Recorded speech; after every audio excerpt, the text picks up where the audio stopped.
It's an interesting question, the relation to wine. I would like to even maybe shift that question somewhat slightly and say it's not even a question of wine, but let's talk about the relation to spirit, because I find it very interesting that wine is classified as a spirit, and so is beer.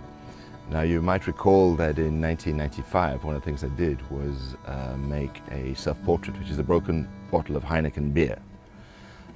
It was just the bottle, just the bottleneck. And it's one of the most important works I made because it's called self-portrait. It's the only work I ever made called self-portrait. I've made a lot of works which use my body, which use my face, which interrogate my identity, which interrogate what it is, my place in the world from a physical point of view. But I've only ever made one self-portrait. And it's always interesting when I travel somewhere around the world and people give me a bottle of Heineken beer, and I have to explain to them, no, I actually don't like beer. You know, part of that process of naming is also self-loathing. One doesn't necessarily have to love oneself.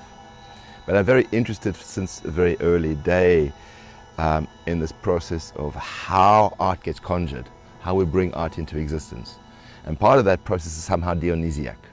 Part of that process is somehow in order to release yourself, in order to open yourself to channel something beyond your control. And the only thing that Bacchus or Dionysus hated more than people who don't drink are people who drink too much. And there's that very fine moment between being in control and losing control. That is let's say, the process of losing your sobriety. And this is very much for me what the artistic process is about, is one has to lose the sobriety, one has to switch off the cerebral policeman. You have to switch off the policeman that senses your ideas of what is real or not real, what is permissible or not permissible, what you can and what you can't do, in order to release something greater than you are. So the process of the Dionysiac, the revelry, this ecstatic God, you know, ecstasis is out of the static, out of the ordinary, out of the quotidian. And wine for me is one of the greatest symbols of that process of release. You know, it was used as a symbol by Jesus at the Last Supper. It's a form of baptism. It's a form of sharing. It's something you can take in community. It's something you can take for religious purposes, and it's something that you can take in excess. And so my relationship to wine is a very interesting one. You know, especially the red wine, which is the metaphor of the blood, the metaphor for the spirit. It is a spirit, and it's a metaphor for spirit. And so the opportunity of coming to Ama or being here and seeing how the seasons, how the time, how the nature, how the sun, how the light, how the water, how the earth gets embodied and finds its alchemy in the wine was a very inspiring and beautiful moment. And that moment to find a connection between my process and the process of making wine. And they're not dissimilar. It is fighting your raw materials, listening to your elements, trying to find the spirit of your raw materials in order to then transform into something else. The alchemy from lead into gold.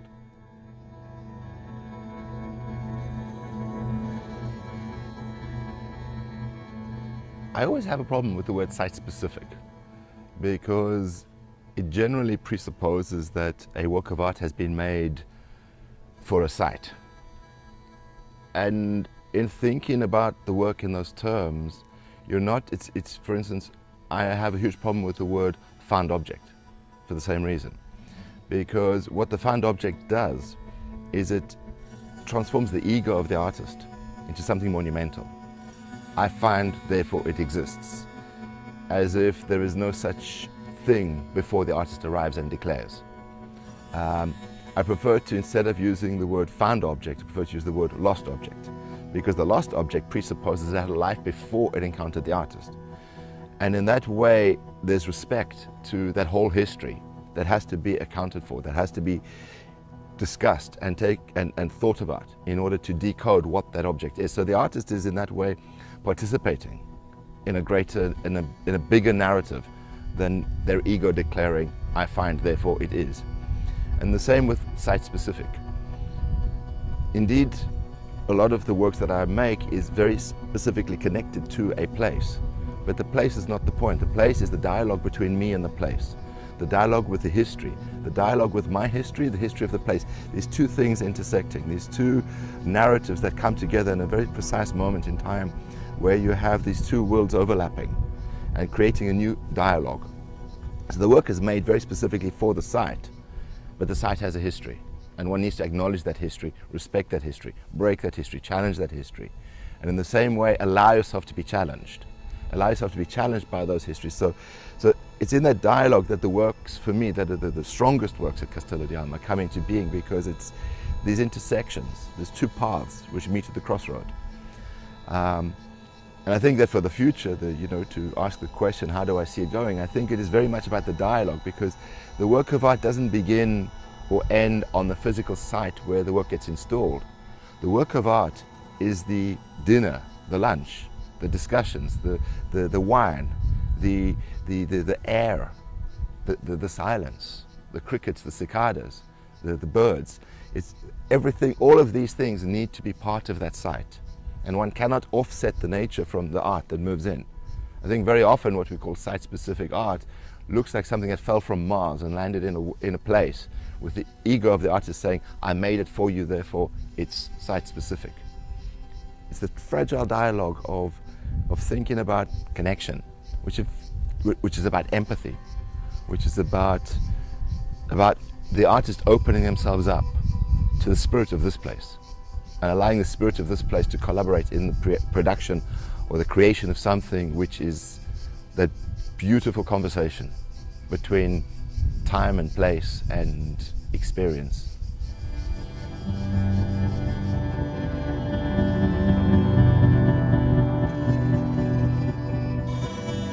I think that the catharsis that you're speaking about is really a process of manifesting. There is a difference between the works that have been made for outside or the works that are made for inside, and these are perhaps speaking about different kinds of spaces, an inner space or an outer space, an esoteric or an exoteric.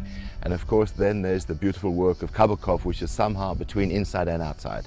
You have this dialogue which is it's simultaneously the two. And in order to see the work inside, you have to look through the telescope in order to look into somebody else's world, to go through the telescope in order to see something that might not be apparent to the naked eye. But I think if you think about Shenzhen or Louise Bourgeois or my work, or even the Pistoletta with the mirrors, these works deal with an inner space. It's almost a meditation. It's almost about the time that it takes for the wine to transform for the grapes to transform into wine. This takes time. And there's no fast forward, and it needs to be in relation to the barrels, which were trees that were outside, that they were enrolled into these barrels, which then becomes this inner space of transformation, this inner space where the alchemy can take place, where something unfolds and opens in order to become something quite different. On the outside, you have the element of nature, which comes in and adds moss. It adds the traces of animals, it adds the traces of time in a different kind of way as the weathering and the seasoning takes place. It's a different process. There, for instance, on the House of Spirits, which is a work outside, there what I've done is I have these two spaces. The outside space is protecting the inside space, and you have then the two forms of metal. The metal which is made to resist the nature, which retains its silvery, galvanized appearance, the fence, the border, the blades. And then you have the metal which is rusting. And there the metal becomes part of nature. So there you see the dialogue between human desire to resist change and then nature coming in to create its own dialogue, its own battle. And then you have this House of Spirits, which is somehow a prison, but also I like to think of it as a spirit catcher, where the spirits are protected from us. They're given a space to live free of us, where we're not able to interfere with them. And in that way they can guide us better, because they have the space to be able to be free to guide us. Because one of the great dangers of human beings is that we will try always to control nature. Instead of working with nature, we work against nature. And that's perhaps also the dialogue of the inner space where you surrender to something greater than yourself within. And the works on the outside is more a case of permitting things greater than yourself to be able to evolve in dialogue with you in order to collaborate with what it is that you've created. It's a beautiful question about the 32 sides, because yes, you have the 22 letters of the Hebrew alphabet and then the 10 numbers, 0 through to 9. And that makes up our esoteric worldview, because according to the Gematria, every letter has a number and every number is a letter, and it then becomes a code. And according to the Kabbalah, it's all about Yod He Vahe, the secret unpronounceable name of God. And how might one be able to put that name together in order to understand the divine secrets, the divine nature of reality. But what's interesting, what's really beautiful about you point out the 32, but don't forget that it's the house of spirits. So there's a point in the center that you don't talk about, and that's the 33rd point. That's the point of completion, because that's the thing that the 32 are.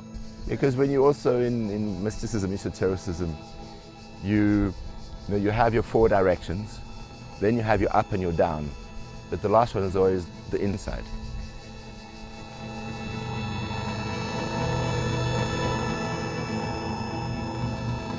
Apartheid was legislated in 1948, the same year as the Universal Declaration of Human Rights.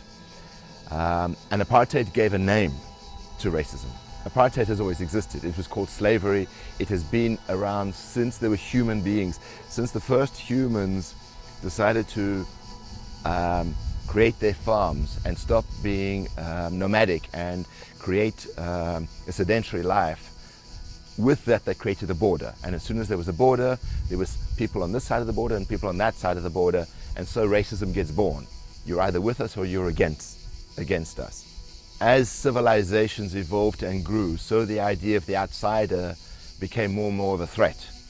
And as civilizations grew differently, so you had differences of culture, differences of food, differences of clothing and appearances, which led to differences in smell, differences in the way one approaches having a body, being in time and space, and how one interacts with one another. For some cultures, to eat with a knife and fork is barbaric. For other cultures, to eat with your hands is barbaric. And based on these differences, we give a name to our racism, which we now call apartheid. Yes, 1990 apartheid ended. It was de-legislated. Today it's against the law in South Africa to be racist. But that doesn't take the policeman out of the head.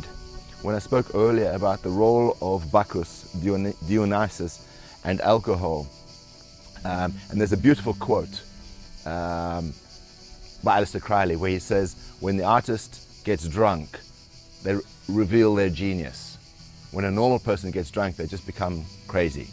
And there's that process of unlocking your sensor board, unlocking your perceptions, unlocking your fears, unlocking your sense of what is right and wrong, that allows the artist to release something which is more than 3 dimensions and 5 senses. And it's very much these ideas in our head which are created by habit, which are created by what we call normal, which are created by what we call common sense, created by what we assume to be right and wrong, which is simply the fears of our ancestors speaking through us, teaching us to hate this or love that. And in opening that policeman, one then surrenders to a process which is non-racist, non-sexist, non-classist, in order to open up experience to things which are beyond what you think you can imagine, beyond what you think you can control. But actually we are capable of so much more than what we give ourselves permission for.